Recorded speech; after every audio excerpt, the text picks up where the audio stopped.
You are able to see the screen? Yes, sir. Okay. We'll talk about decentralization. Decentralization is one important topic in management. I think you can understand little bit. You have participated in one discussion, that is delegation, just before class. This one, delegation we discussed. And now decentralization. Can you understand anything out of it? Tell me something what you understood by decentralization and how it is different from delegation, whatever you understood in your language.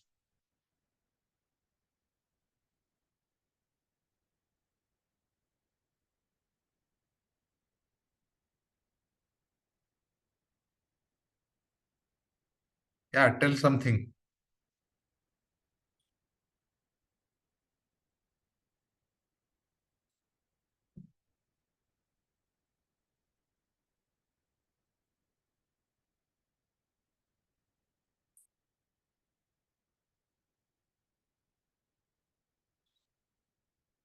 Okay, you are not able to understand anything?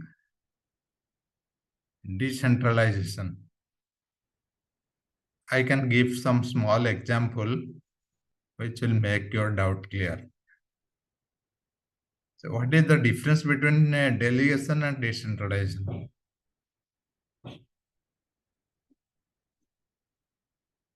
We'll understand that and what is the meaning of decentralization. Before that, we'll read this. There are two paragraphs written here, two bullets. That's the meaning of decentralization. Decentralization is the process of shifting control from one main group to several smaller groups.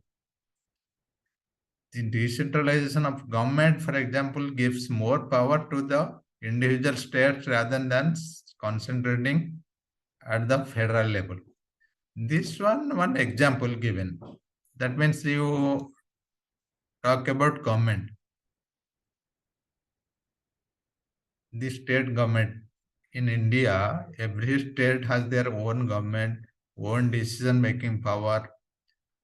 What they do, they understand their state, their problem uh, very clearly than the central government. That means central government has decentralized the power to each state. Similarly, you talk about your gram panchayat or what is that? Your panchayat raj. So your village people, you have a sarpanch. So they are deciding what they want, how they want, what are the work required in the village. So that means, so someone in the top is not deciding, or sitting outside from your village is not deciding what is required in the village. Your sarpanch, your village people are deciding. So that means that is the best example of decentralization. That means power is distributed into small groups. For example, you want to go to a party today. So if it is not decentralization, you are going to ask your mother, father, your mother will tell, okay, just wait for father. Father will come to office and you will ask, father will tell, okay, you ask your grandfather. That means you are asking so many people to take a permission. If it is decentralization, if you are staying outside or you can take your decision, your parents told that you can take your decision, so you are deciding whether you want to go to party or stay at home or study, whatever you want to do, you can take that decision. That is decentralization. You are all in all for your decision. In delegation, what we studied, suppose you have a cook, you have a servant. Wherever you are cooking, your mother is cooking, your father is cooking, or whoever cooking, you're you are giving instruction to your cook. Okay, today I want this, you prepare this, I can eat. That is one thing, that is delegation. Whatever your work you are delegating to your cook. But decentralization, suppose your cook is asking and you are telling him, okay, whatever you want, you prepare and give me. I just want the food. So that means your cook has decision making power. So whatever vegetables in the home, so he can prepare something out of it, he can serve you. So that means your cook has all the powers to decide. So that is the difference between delegation and decentralization. In delegation, you are simply giving the work, but responsibility and power is with you. In decentralization, you are handing over the power, your decision making power. So the person can decide something, whatever he or she wants. That is something main difference. The power and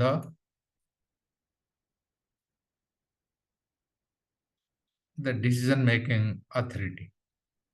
The other difference you can see in delegation, there are two party involved.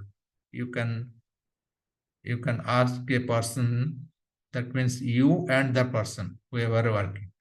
Only two party in two person, two individuals. But in decentralization, there is a bigger group. It could be 2, 3, 4, 20, 200, whatever. So there is a bigger group involved.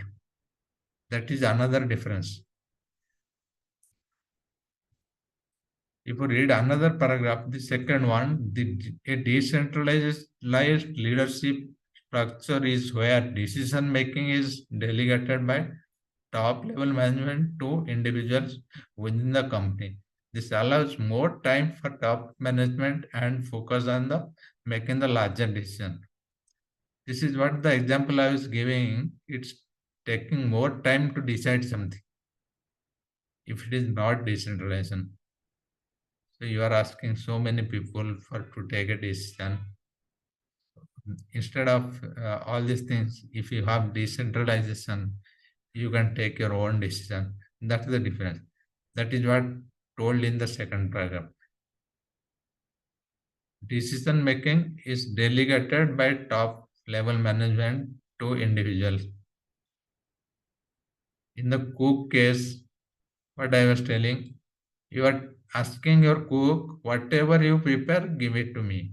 So that means your cook is deciding. The decision making power is with him. In delegation, simply you are telling, okay, prepare aloo curry and give it to me. And that means he cannot do anything. He is preparing whatever you told. So you have delegated that work. You should prepare that is your work. You are just giving to him. That is delegation. But in decentralization, you are handing over the power. That's the main difference. Decentralization from delegation.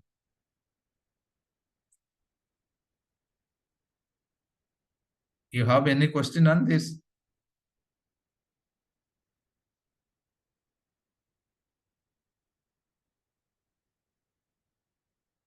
One best example of what I was giving is Panchayat Raj, government.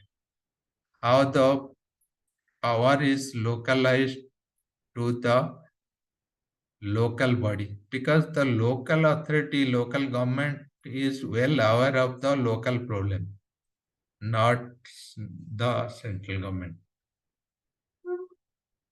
In opposite, centralization means what? Everything is controlled by a small group or whoever sitting on the center or who is in the top in an organization.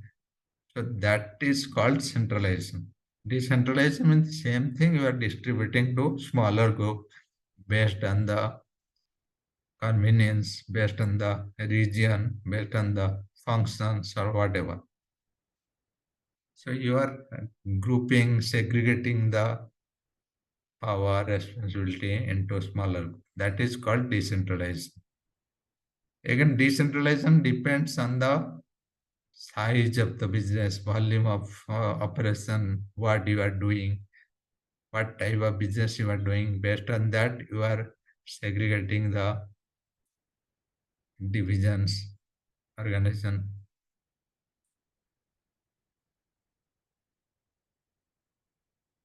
You are able to understand this concept?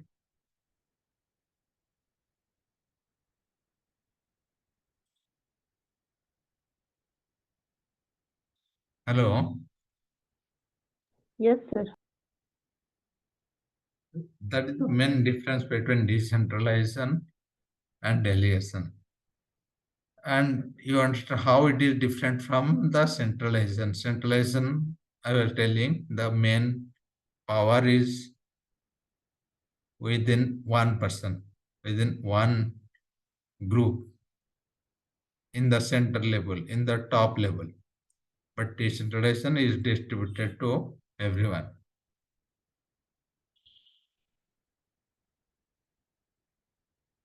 We can discuss the advantages, disadvantages, what are there in the decentralization.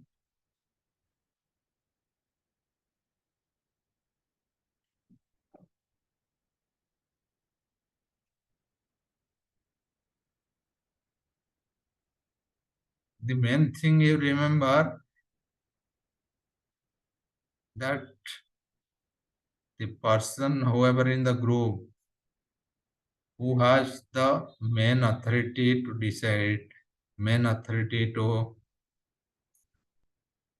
take the decision, and main authority to proceed on anything.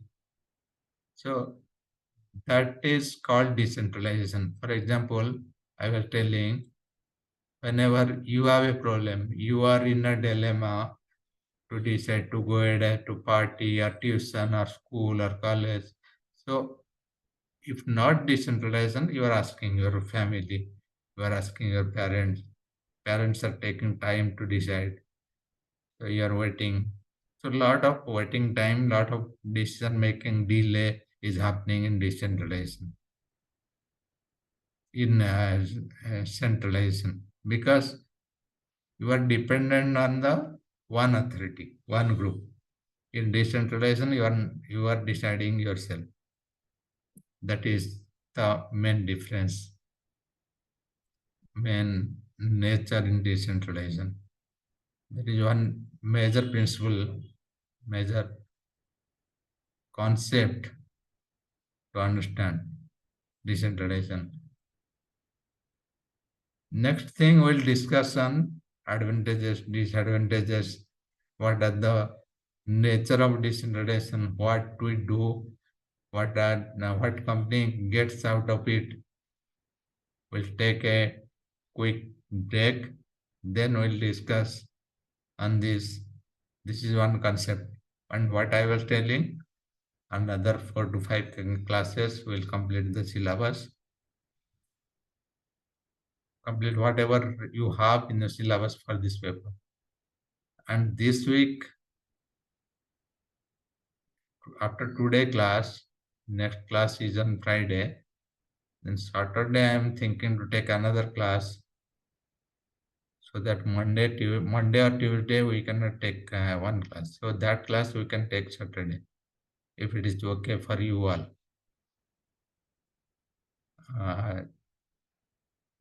Once we have one extra class this week, then next week we'll try to avoid one class. Because I'll be able to not take that Monday or Tuesday, I don't know. So that's why we adjust. We'll discuss on Friday.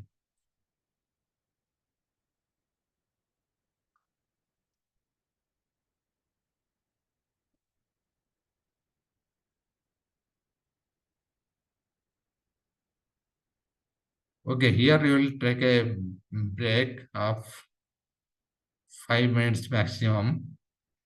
Then we can discuss on the advantages and disadvantages of this concept. Okay, sir.